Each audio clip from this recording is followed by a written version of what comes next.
wabarakatuh. Halo teman-teman semuanya, perkenalkan kami dari kelompok 2 akan mempresentasikan tentang video cagar budaya yang ada di Karawang, yaitu Candi Blandongan. Sebelumnya, perkenalkan, nama saya Syahla Ajarine dengan NPM akhir 80050. Saya Nilam Cahaya Ramadhani dengan NPM terakhir 80002. Saya Nesya Ajra Aulia dengan NPM terakhir 80007. Saya Raisya Kumara Putri dengan NPM akhir 96. Saya Hersinta Mahendra dengan NPM akhir 0023. Selamat menyaksikan. Bye-bye.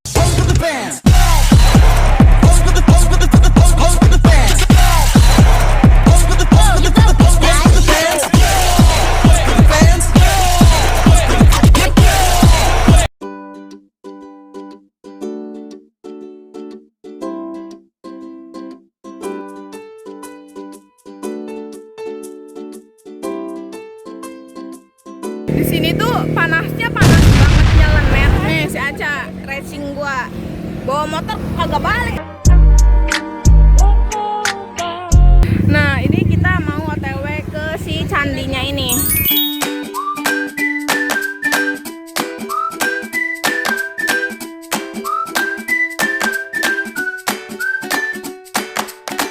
Kita udah sampai di Candi Blandongan. Nah Jauh banget, guys. ini kalau misalnya Karawang Bandung nyampe nih. Nyampe.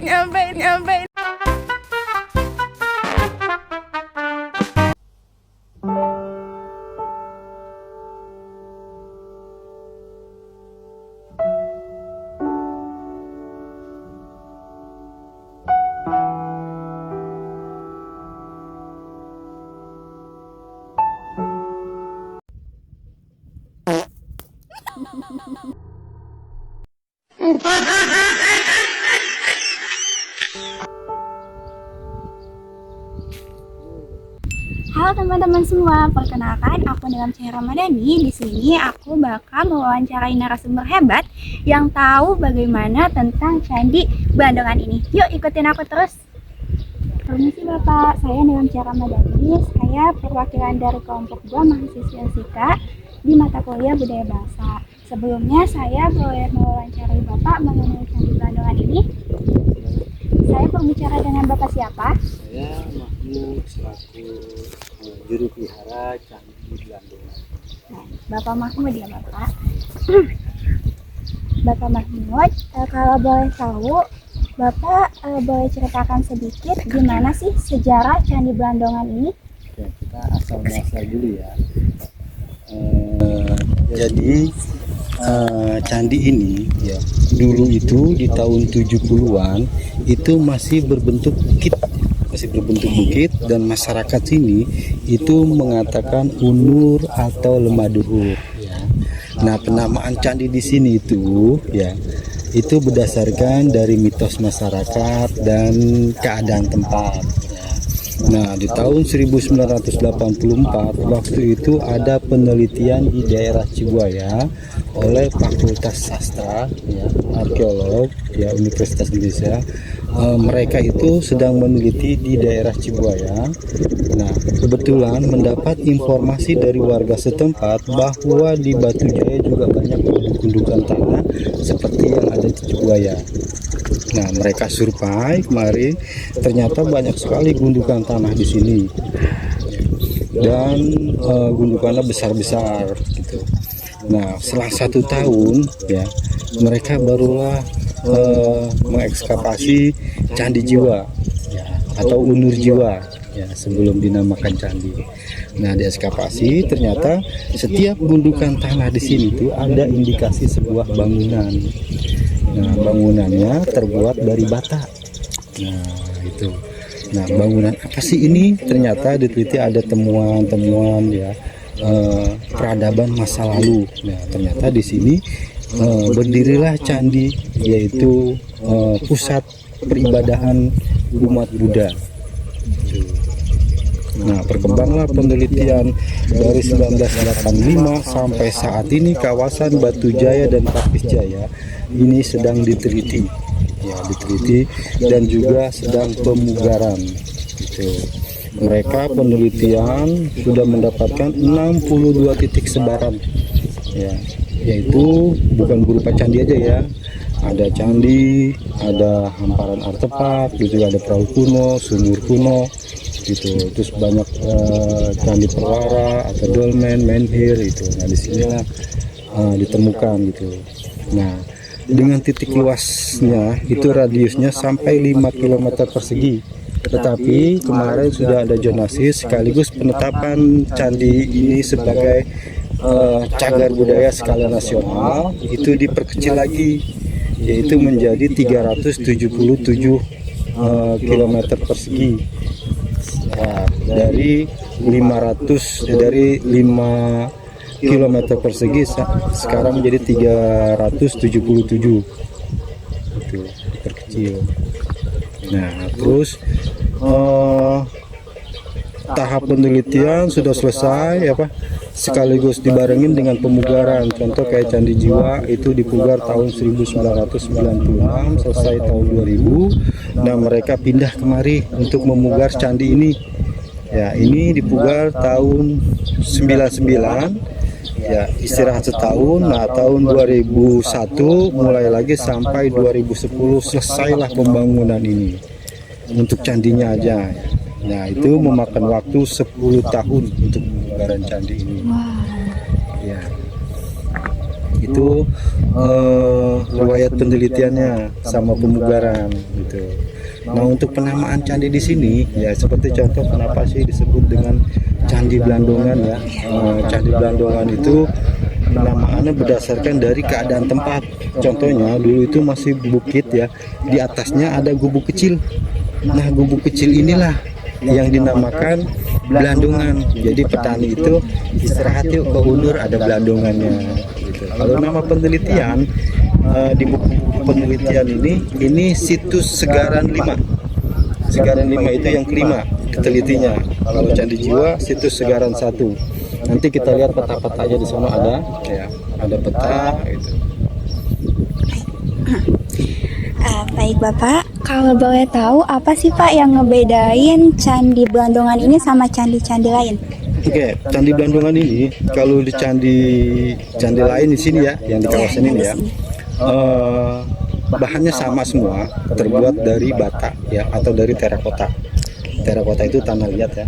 Nah, di sini candi ini agak besar dengan ukuran 25 kali 25, ketinggian 4,5 meter ya. Kalau candi lain kecil dan setiap sisinya mempunyai anak tangga. Dan setiap anak tangga dia menggunakan batu andesit. Ya, batu andesit. Nah, semua selain itu sama semua. Mereka mempunyai bata gerigi, terus mempunyai yang setengah lingkaran namanya kumuda, terus mempunyai plin, ya, terus dia mempunyai dinding yang tegak lurus itu namanya pata, ya, yang tegak lurus namanya pata. Tuh. Dan bangunan ini, dulu bangunan ini ada rekonstruksi di zamannya, ada penambahan bangunan. Seperti contoh, kita lihat di sini ada yang namanya pilar itu membulat ya, membulat. Kita kenapa kita tampakkan karena dulu ada bangunan yang tidak sengaja kita temukan saat pemugaran.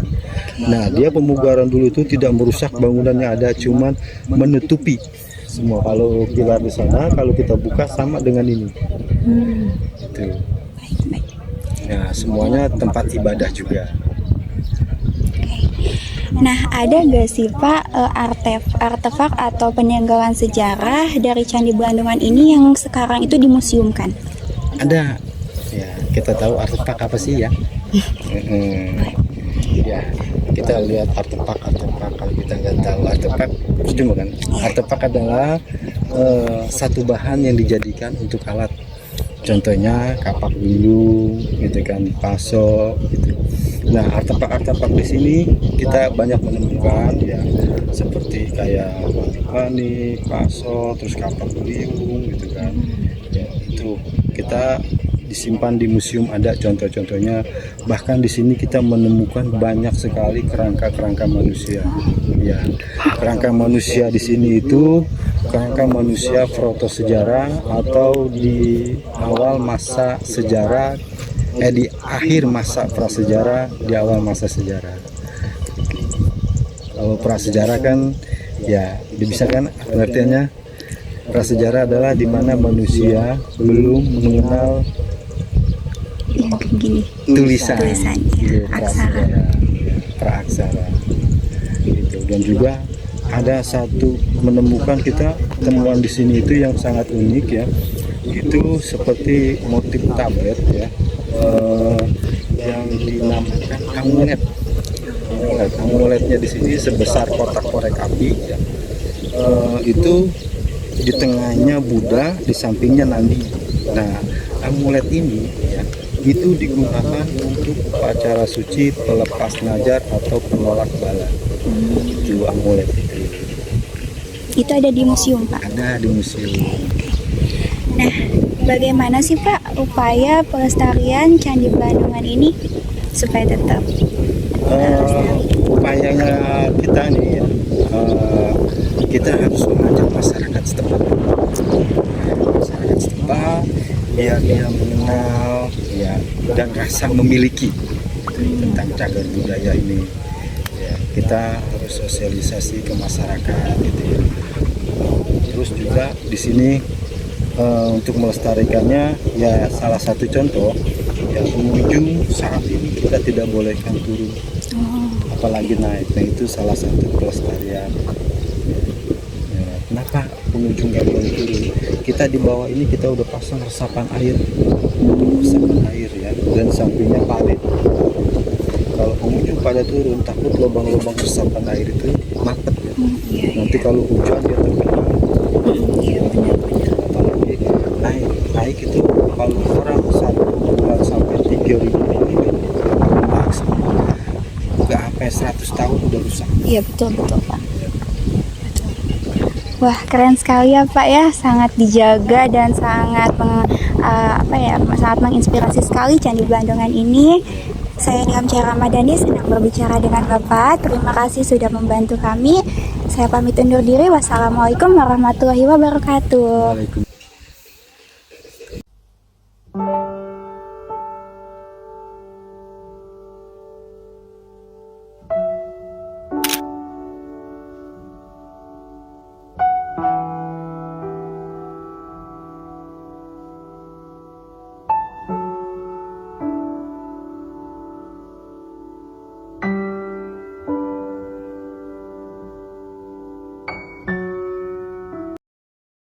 Terima kasih bagi yang sudah menonton. Jangan jumpa lagi di vlog selanjutnya. Jangan lupa like, comment, and subscribe. Wassalamualaikum.